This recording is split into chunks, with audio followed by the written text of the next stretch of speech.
Madame, monsieur, bonsoir, bienvenue dans Au Quotidien en ce vendredi 5 avril. Bonsoir Laure Girard. Bonsoir Enzo Maubert, bonsoir à tous. Dans un instant, notre invité, il est l'auteur de 125 mesures et de plusieurs propositions de loi sur la santé. Il a été votre invité, Laure. Oui, il vient de d'écrire 25 nouvelles mesures pour lutter contre le cancer en France. Jean-Carl Grelier, député Renaissance de la 5e circonscription de la Sarthe, sera avec nous sur le plateau. Et puis, dans la suite, la fin d'une aventure à deux roues. Avec Antoine Besson, notre spécialiste vélo ce soir, on va clore ce fameux région Pays de la Loire Tour. L'étape 100% sartoise avait lieu ce vendredi, évidemment, nous y étions. On y reviendra donc à partir de 18h45. Tout de suite, place à l'actu.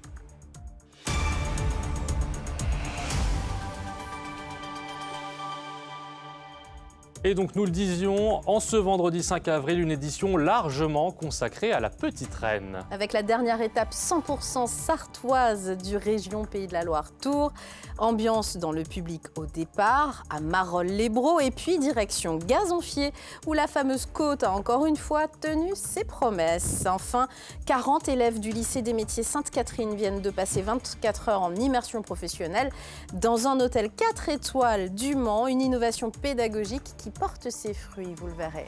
On ouvre donc ce journal avec la dernière étape du région Pays de la Loire Tour. De nombreux spectateurs et spectatrices étaient à Marolles-les-Braaux ce vendredi matin. L'ambiance était au rendez-vous pour les passionnés, mais aussi les néophytes, qui ont pu apercevoir de très près les cyclistes. Immersion au départ avec Colin Ancel. Vous applaudir car il y a énormément de monde. Le speaker lui-même le constate, Marolles-les-Braaux a fait le plein pour le départ de la dernière étape du région Pays de la Loire Tour. J'ai été président délégué de cette course pendant 7 ou 8 ans et au départ on avait rarement autant de monde. Les passionnés sont venus au plus près du podium ovationner les coureurs. C'est le leader du classement général, Ewen Costume. Dans le public, anciennes et nouvelles générations mettent l'ambiance. Et c'est mieux de voir ça en vrai plutôt qu'assis sur son canapé. Ça a plus d'importance. Pourquoi? Il y a plus de bruit, puis on est sur le terrain même, donc c'est pas la même chose qu'à la télé. Ça criait de partout, ils étaient à fond dedans les autres, ouais, c'était bien. Mais dans le public, certains passionnés ne sont pas pleinement convaincus. Je suis attentivement tout ce qui se passe dans le monde du cyclisme et à chaque fois que j'ai la possibilité, je me déplace. Je suis dessus parce que bon, il faut reconnaître avec beaucoup d'honnêteté que le plateau n'est pas très relevé.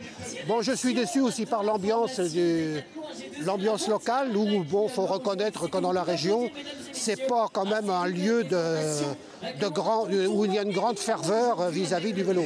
Le lieu n'a pas été choisi au hasard. La région avait contacté le maire de Marolles-les-Braaux en juin dernier. Pour accueillir ce départ, la mairie a investi 30 000 €. Pour recevoir, il faut savoir donner également. On voit le résultat là aujourd'hui puisqu'il y a énormément de personnes qui se sont déplacées ce matin. Le retour financier, on l'aura c'est de la politique à long terme, moyen et long terme. Une fois le départ donné, les cyclistes passés, il est l'heure de tout ranger et direction la mythique côte de Gazonfier. On vient de l'entendre dans ce reportage de Colin Ancel. Les coureurs se sont donc confrontés ensuite à la côte de Gazonfier, au Mans. La fameuse, certains l'appellent la mythique, dans la boucle finale du Mans, à un moment très attendu également des spectateurs. Certains ont même fait le déplacement de loin. Ils venaient de tout le Grand Ouest, également de régions parisiennes pour l'occasion. Anthony Piton. La terrible côte de Gazonfier, l'Alpe d'Huez version Mancel. Alors on dirait un col des Alpes où tout le monde se précipite pour voir les coureurs passer là. Car comme sur les routes de montagne, c'est là que les passionnés se rassemblent. Et certains viennent de loin. Oui, bon, nous venons de la région de Loire-Atlantique, la région de Pontchâteau. Et nous suivons la course région de Pays de Loire Tour depuis 4 étapes. Sud-Vendée, Saint-Maurice-le-Girard. On a fait l'arrivée à Saint-Jean-de-Mont, Saumur, Château-Gontier, puis ici. On est en camping-car, alors c'est jouable, c'est intéressant. Au passage des coureurs, c'est l'explosion d'encouragement. Les spectateurs ne s'y sont pas trompés. Les pentes de Gazonfier font mal au peloton. C'est quelque chose la côte, hein. C'est impressionnant. Hein. Et très très difficile. C'est un mur. Gazonfier, c'est un mur, c'est clair. Un mur qui grimpe jusqu'à 20% et dans lequel s'est construit un vrai rendez-vous cycliste pour la ville du Mans. En tout cas, on est très heureux de participer à ce Tour des Pays de la Loire et de faire en sorte que cette étape soit, comme l'an dernier d'ailleurs, la plus sélective et qu'elle soit aussi un grand rendez-vous populaire, parce que c'est ça l'enjeu. Paris gagné sur les deux tableaux. Cette année encore, Gazonfier aura été le juge de paix de ce région Pays de la Loire Tour. Une montée marquée dans tous les sens du terme, notamment par des tags cette nuit. Oui, alors ils ne sont pas signés, mais on peut lire sur la chaussée en gros caractères blancs, délit pour la psy, santé à bout de souffle ou encore unis pour la psy. Les cyclistes et le public ont découvert ces inscriptions qui veulent interpeller les pouvoirs publics concernant le manque de lits et de moyens dans le domaine de la psychiatrie en Sarthe, vous l'avez bien compris. Un mot d'économie rapide avec la bonne santé économique du groupe LDC. Le géant de la volaille implanté à Sablé pour sa partie transformation atteint 6,2 milliards d'euros de chiffre d'affaires lors de son dernier exercice de mars 2023 à février 2024. Une hausse de chiffre d'affaires de 6% par rapport à l'exercice précédent, en partie liée à la hausse des prix de vente qui est liée elle-même à l'inflation. Pendant 24 heures, ces étudiants ont pris possession d'un hôtel et l'ont géré comme des pros. Oui, et pas n'importe quel hôtel, un 4 étoiles, Enzo. Le Novotel du Mans, près de 40 élèves de mise à niveau et de BTS du lycée des métiers Sainte-Catherine participent à l'opération L'Hôtel est à vous. Aux côtés des salariés habituels, ils assurent les tâches du quotidien, une manière de les former et de créer des vocations dans un secteur qui a du mal à recruter. Enzo Maubert. Malo, 19 ans, est le chef de cuisine le temps d'un service. À ses côtés, une brigade d'élèves, comme lui, à superviser et des plats à envoyer. C'est super chouette de découvrir un autre établissement parce qu'à l'école, on fait plus de la cuisine, on va dire, gastro-traditionnelle. Et là, on découvre un milieu où c'est quand même de la bonne cuisine, mais dans un milieu du coup hôtelier. Comme Malo, ils sont 38 scolarisés au lycée Sainte-Catherine à avoir pris les rênes de cet hôtel pendant 24 heures, en cuisine, en salle, mais aussi dans les étages. Aujourd'hui, je suis femme de chambre, donc je prépare les chambres une fois que les clients sont partis, je les nettoie, je refais les lits, tout pour le bien-être du client finalement. Une bonne façon de les préparer au monde du travail en dehors du lycée. Le fait de les décentraliser, on va dire, d'aller dans un établissement qu'ils ne connaissent pas, même s'ils sont venus en immersion 2 à 3 jours, il y a plus ce côté confortable de la chose et donc il faut qu'ils redécouvrent et qu'ils s'approprient aussi l'établissement. C'est Mara Deschamps, directrice du Novotel du Mans, qui a démarché le lycée pour proposer ce projet, une première en Sarthe, avec un objectif. C'est d'essayer et de recruter très clairement parce que alors on en a déjà quelques-uns, il y a eu plusieurs petites formations, déjà quelques-uns qui souhaitent venir faire des extras chez nous et c'est déjà gagné rien qu'avec ça, voire également en saison. Donc ça, ce sera tout bonus pour nous et pour mes collègues du groupe. Le campus Sainte-Catherine forme chaque année près de 300 élèves au métier de l'hôtellerie-restauration. Pour finir ce journal, nous vous proposons un entretien enregistré cet après-midi avec un spécialiste de la santé, Jean-Carl Grelier, député de la 5e circonscription de la Sarthe et auteur d'un nouveau livret de 25 mesures, cette fois pour lutter contre le cancer. Entretien avec Laure Girard.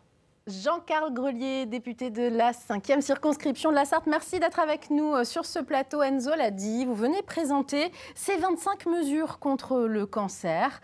Alors, donnez-nous, vous en avez déjà publié 5 au préalable. Finalement, c'est 125 mesures que vous avez déjà proposées au public et aux Français. Donnez-nous quelques exemples très concrets de ces mesures, parce que c'est très concret encore une fois, contre le cancer. D'abord, l'idée générale, c'est qu'il fallait qu'on aille un peu plus loin. C'est qu'on a fait beaucoup de progrès dans la prise en charge du cancer, mais on peut aller et on doit encore aller plus loin dans la prise en charge de la maladie le plus tôt possible et dans l'accompagnement des patients. 2 exemples typiques que je reprends, qui sont des expérimentations conduites aujourd'hui dans certains centres de lutte contre le cancer. Le diagnostic du cancer du sein en une journée. Une femme chez laquelle il y a une suspicion de cancer du sein se présente dans un centre de cancérologie. Elle va passer des examens biologiques, radiologiques toute la matinée. L'équipe pluridisciplinaire des médecins va se réunir début d'après-midi. Et quand elle va sortir le soir de ce centre de cancéro, elle aura tous ses rendez-vous pour ses soins, alors en radiothérapie si nécessaire, en chirurgie si nécessaire, en chimiothérapie si nécessaire. Tous les rendez-vous sont pris. L'idée, c'est qu'entre le moment où on a un doute, le moment où le diagnostic est posé et le moment où le traitement démarre, on réduise au maximum les délais. J'ai envie de vous dire pourquoi c'est pas déjà fait ça. Parce que c'est vrai que ça tombe sous le sens. Parce que ce sont des questions d'organisation, parce que c'est lourd, parce que ça demande des moyens particuliers, mais ça reste réalisable et possible. Et chaque fois que ça va être réalisable et possible, il faut qu'on l'encourage parce que ce sont des chances de guérison supplémentaires pour les patientes. Ça peut être des inconvénients opératoires supplémentaires de supprimer. C'est un confort pour tout le monde. Ça, c'est une des premières mesures à laquelle je tiens beaucoup. Et la deuxième de ces mesures, c'est l'accompagnement de ces patients.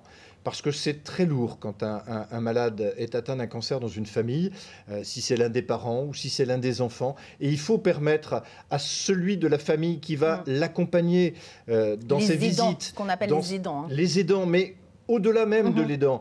Vous voyez, si demain un conjoint doit aller rencontrer un médecin pour mettre en place le protocole de soins, si son conjoint souhaite l'accompagner, il faut qu'il puisse bénéficier d'heures de déplacement qui ne lui seront pas imputées sur son temps de travail, de manière à ce que là aussi on réhumanise la prise en charge autant qu'il est possible. Ça va dans le même sens un petit peu. En novembre dernier, vous étiez l'auteur d'une proposition de loi de programmation en santé. On en avait fait un reportage. Vous parliez de simplifier tout le système, un système de soins, et vous venez d'en parler, qui n'est pas toujours suffisamment efficace, selon vous, avec une proposition notamment de plus de polyvalence des médecins. Où en est cette proposition de loi que vous avez déposée, vous en êtes l'auteur, à l'Assemblée nationale? Alors, il ne vous a pas échappé qu'entre le moment où je l'avais déposé et aujourd'hui, on a changé 3 fois de ministre de la Santé. Et donc j'attends de nouveau un rendez-vous avec le nouveau ministre de la Santé, le ministre délégué, pour aller lui présenter mon projet et faire valider avec lui l'idée qu'il pourrait demain être inscrit à l'ordre du jour de l'Assemblée nationale. Je continue de penser qu'une vision pluriannuelle de la santé est nécessaire. Il faut qu'aujourd'hui, on ait une vision politique de la santé à 5 ans, 10 ans, 15 ans, qu'on arrête de ne jamais rien prévoir et de ne jamais rien anticiper, comme ça a été le cas avec la démographie médicale notamment, pour que plus jamais on se retrouve dans ce type de situation. Alors une situation qui est critique, et ça fait la une des journaux en ce moment en Sarthe, c'est le domaine de la psychiatrie. En effet, il n'y a plus de médecins psychiatres, pour être assez clair, notamment à l'EPSM Sarthe d'Allonne. Vous en aviez déjà parlé il y a quelques mois dans un de ces livrets, justement, 25 mesures pour sauver la psychiatrie, une urgence collective. Un mot sur ce qui se passe en ce moment à l'hôpital psychiatrique de la Sarthe. Alors c'est à la fois à l'hôpital psychiatrique, mais c'est aussi aux urgences de l'hôpital du Mans, puisqu'une partie de ces patients ne pouvant plus aller à l'hôpital psychiatrique restent bloqués aux urgences, parfois des jours et des jours dans des conditions qui sont inhumaines, et pour les soignants et pour les patients eux-mêmes. Avec le maire du Mans, Stéphane Le Foll, nous avons signé un courrier au ministre de la Santé demandant la mise en œuvre rapidement d'un plan blanc psychiatrie à l'échelle régionale. Il y a des moyens supérieurs aux nôtres à Nantes, il y a des moyens supérieurs aux nôtres à Angers. Il faut qu'on oblige ces établissements, au moins dans un premier temps, à mettre des moyens en commun avec l'hôpital psychiatrique du Mans pour que nous puissions prendre en charge ces patients, soulager rapidement le service des urgences et puis réfléchir à moyen terme avec une inspection de l'inspection générale des affaires sociales pour définir ce que doivent être les grands plans de développement de la psychiatrie en Sarthe, avec les moyens qui sont les nôtres, et ils sont effectivement un peu indigents, mais avec les moyens qui sont les nôtres pour les mois et les années qui viennent. Là encore, pour que plus jamais on ne se retrouve dans la situation où nous sommes. On est sur une ligne de crête. C'est un vrai danger aujourd'hui pour les patients, pour les soignants, pour l'ensemble des personnels hospitaliers.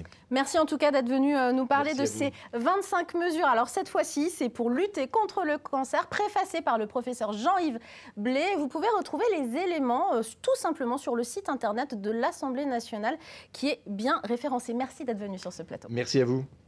Voilà pour cet entretien. Dans quelques minutes, on se retrouve avec Antoine Besson pour revivre cette finale du Pays de la Loire Tour en Sarthe, au Mans. Résumé, analyse et interview, c'est donc dans quelques instants. À tout de suite.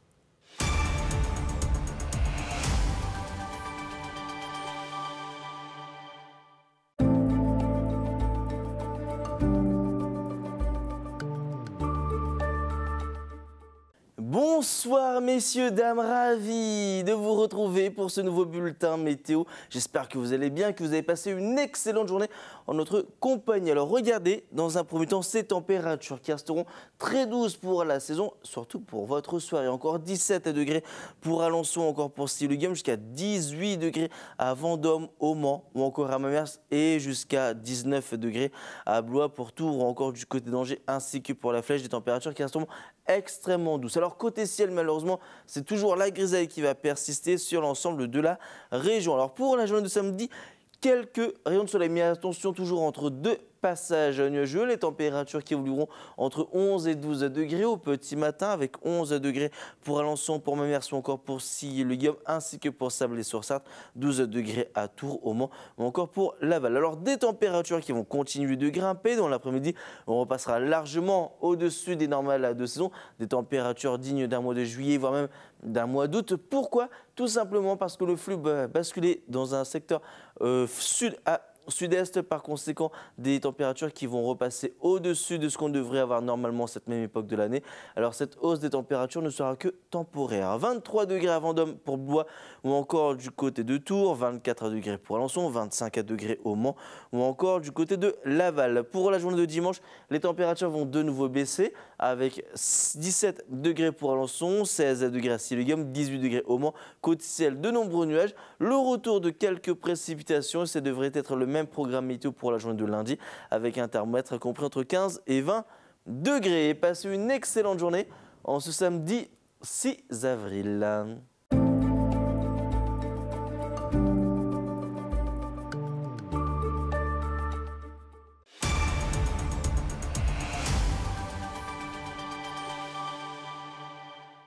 De retour dans Au Quotidien, on regarde la carte de la qualité de l'air ensemble pour ce samedi. L'arrivée d'un temps plus sec, ça y est, ça arrive enfin, eh bien, conduira quand même à une hausse de l'ozone dans l'ouest de la région et notamment sur le littoral.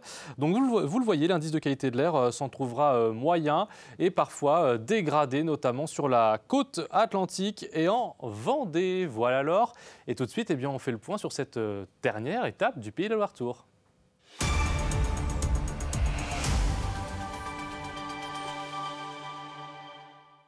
Et oui, le Pays de la Loire-Tour avec une dernière étape 100% sartoise. Et depuis le début de la semaine, Antoine Besson nous fait l'amitié d'être avec nous pour commenter, pour donner son analyse d'expert en matière de vélo. Parce que la côte de Gazonfier, vous vous souvenez peut-être pas, mais l'année dernière, il l'a faite pour nous, la côte de Gazonfier. Et aujourd'hui, on l'a revue, puisque c'était cette étape 100% sartoise qui est partie de Marolles-les-Brault aujourd'hui, n'est-ce pas? Effectivement, Marolles-les-Brault, Le Mans, 174,9 km au programme de cette dernière étape, donc 5 coureurs à l'avant avec Mark Stewart, avec le français Clément Aleno, avec Paul Henquin également.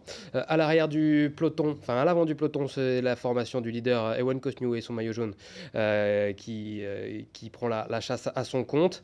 Ewan Cosnew, maillot jaune, mais qui n'a qu'une seconde d'avance sur Marine Vandenberg. Attention, on arrive donc dans le circuit final au Mans avec cette fabuleuse montée de Gazonfier. Vous avez vu ce monde. Et donc, la célébration de Mathis Julien, le Canadien qui remporte le maillot du meilleur grimpeur. Derrière, un Sartois qui se met en évidence, un Manceau même, il évolue chez lui. C'est Célestin Guillon qui est passé à l'attaque. On a vu d'autres attaques, notamment celle de Sam Watson dans l'une des 6 montées de Gazonfier. Il y en a eu d'autres également. Ça, c'est la dernière ascension et la 6e de Gazonfier. On voit l'attaque phénoménale d'Alexandre Delettre, suivi par Clément Venturini. C'est monté à une folle allure. Et puis, on va avoir donc un groupe de 10 coureurs qui va se détacher. On vient de reprendre l'échappée qui n'a pas pu s'accrocher malheureusement. Vous voyez donc ces 10 coureurs qui vont se disputer la victoire d'étape. Dans le dernier kilomètre, Ewan Cosnew, le maillot jaune, tente de s'échapper. Et oui, pourquoi? Parce qu'il y a le danger, Marine Vandenberg, qui est plus rapide que lui au sprint et qui va aller chercher cette victoire d'étape, la 4e de ce région Pays de la Loire-Tour, et qui en profite pour prendre les bonifications de cette victoire, donc 10 secondes, et qui passe donc devant Ewan Cosnew au classement général. Le coup parfait donc pour Marine Vandenberg d'IF Education Easy Post qui fait victoire d'étape plus classement général. On va faire justement le point sur les classements, Antoine, les différents classements après cette 3e étape. Donc la victoire d'étape est revenue à Marine Vandenberg. La 2e place pour Benoît Cosnefroy, le français de la formation Décathlon AG2R, la mondiale, vous l'avez vu. La 3e place pour Clément Venturini. 4e place de Paul Henquin qui était dans l'échappée et visiblement il a réussi. J'avais pas vu qu'il a réussi à s'accrocher parmi ce groupe de favoris au classement général. Marine Vandenberg reprend donc son maillot jaune. Ewan Cosnew est deuxième. Frédéric Dverns, celui qui s'était imposé au Mans l'année dernière sur la dernière étape, eh bien, est troisième de ce classement général. Le classement des sprinters, c'est aussi Marine Vandenberg. En plus du maillot jaune, il prend le maillot vert. Au niveau des classements des jeunes, eh bien, c'est Ewan Cosnew. La petite compensation pour Ewan Cosnew qui repart donc avec ce maillot de meilleur jeune. Et puis le maillot de meilleur grimpeur, vous l'avez vu, c'est pour le Canadien Julien Mathis de la formation CIC U-Nantes Atlantique. Et évidemment, on était en Sarthe, on était chez nous. L'arrivée, c'était même à quelques mètres de notre studio télé. Et vous avez pu tendre notre micro, Antoine, ce soir. Oui, on a fait pas mal de boulot avec Enzo à l'arrivée donc de cette dernière étape du région Pays de la Loire Tour. On commence évidemment par le grand vainqueur du jour, mais également le vainqueur du classement général, Marine Vandenberg, qu'on écoute. Ouais, c'est absolument parfait du début à la fin de la semaine. C'était l'objectif qu'on s'était fixé et ça a marché, donc c'est parfait. J'ai su que l'année dernière, c'était assez difficile ce circuit final, mais on a vraiment une super équipe cette année. On savait qu'il fallait gérer cette difficulté, on a essayé de rester calme et comme on a une équipe vraiment forte, j'ai pu compter sur elle, rester tranquillement dans la roue et suivre les coups.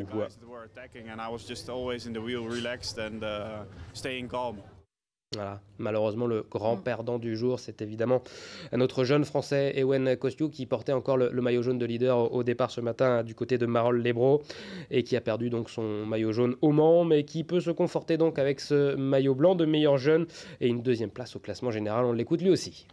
Pas de regrets, ça reste quand même une deuxième place au général et ma première victoire chez les pros. Donc non, franchement, j'en garde un très beau souvenir. Ouais. Non, c'était vraiment un super beau circuit et avec la foule, franchement, ça pousse, c'est vrai.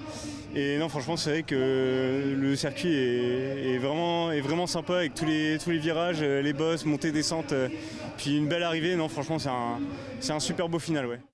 Et puis, on avait également des représentants, que ce soit de notre ville et également de la région, qui étaient donc à cette arrivée. Il y avait la présidente de la région, Madame Christelle Morancet, et aussi le maire du Mans, qui a tenu, lui, en tant que passionné de cyclisme, à être présent. Évidemment, c'était en plus l'arrivée juste en dessous de son bureau, donc c'était parfait. Il a même été dans la côte de Gazonfier. Christelle Morancet et Stéphane Le Foll nous racontent leur journée. La présidente de région que je suis est très contente. Cette deuxième édition, ça a été encore une fois un grand succès sur l'ensemble de nos départements, beaucoup de monde et puis c'est surtout dans un contexte au niveau national ou international un peu tendu. Voilà, c'est une belle fête de rassemblement, d'unité, d'apaisement, une belle fête populaire et puis aussi qui met en avant l'ensemble de nos territoires, notre patrimoine, nos paysages et donc c'était vraiment un moment très sympa. J'étais à la côte de Gazonfier là, avec les cyclotouristes, c'est vraiment très sympa, c'était super sympa. Donc voilà, nous on est très heureux d'accueillir ce Pays de la Tour. J'ai réédité à ceux qui peuvent l'entendre qu'on est tout à fait disposé aussi à accueillir le Tour de France. À un moment peut-être que ça reviendra vers le nord et l'ouest. En tout cas, je l'ai dit et on est vraiment très heureux de cette étape et puis de ce tour qui, comme vous l'avez dit, prend de l'ampleur. Le Tour de France, ça ne sera pas pour tout de suite, Antoine, il nous l'a dit, pas encore. Mais il préférait une étape ou une arrivée ou un départ D'après ce qu'il nous dit, le maire du Mans préférait une arrivée qu'un départ. Et il nous dit aussi que ce circuit est plutôt propice donc à une arrivée du Tour de France. Et on a pu le voir d'ailleurs cette semaine. Et donc on verra peut-être dans les prochaines années une étape du Tour de France au Mans. Alors l'image du jour, Antoine, là on va faire nos chauvins aujourd'hui quand même, il faut bien. Voilà, il le faut là, parce qu'on a vu des images assez phénoménale de la Sarthe d'abord et puis aussi de notre belle ville du Mans et de sa cathédrale, la cathédrale Saint-Julien évidemment, qui a été magnifiquement filmée par les images de la chaîne L'Équipe et des images aériennes avec l'hélicoptère. Cher Manceau, cher Mancel, si vous avez entendu toute la journée un hélicoptère, c'est normal, c'était la course. Et donc on a eu, grâce à ces images, des magnifiques panorama de la ville du Mans, voilà, c'était sublime, mais notamment avec cité Plantagenet notamment. C'est toujours un plaisir de la voir d'en haut, n'est-ce pas? Merci mille fois Antoine d'être venu toute la semaine avec votre expertise. Vous nous avez fait vivre au plus près vraiment cette course en quelques minutes. C'est un tour de force. Merci à toutes les équipes, merci aux journalistes qui vous ont accompagnés et merci mille fois à la chaîne L'Équipe qui nous fait l'amitié de nous donner ces images gratuitement en toute confiance et en confraternité. On les remercie chaleureusement. On espère que vous avez pu suivre la course à la fois chez eux en direct et puis chez nous le soir dans Au quotidien C'était le Tour Vélo Pays de la Loire.